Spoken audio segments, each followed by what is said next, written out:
প্রভাতে যখন শঙ্খ উঠেছিল বাজি, তোমার প্রাঙ্গণ তলে ভরিল এ সাজি।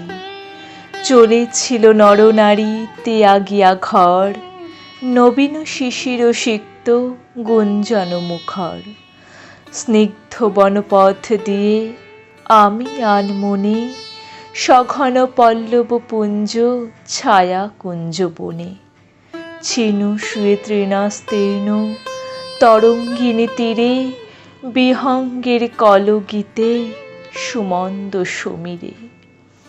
আমি যাই নাই দেব তোমার পূজায়, চেয়ে দেখি নাই পথে কারা চলে যায়। আজও ভাবি ভালো হয়েছিল মোর ভুল, তখনও কুসুমগুলি আছিল মুকুল। হেরো তারা সারা দিনে ফুটিতেছে আজি, অপরাহ্নে ভরিলাম এ পূজারও সাজি। অপরাহ্নে ভরিলাম এ পূজারও সাজি।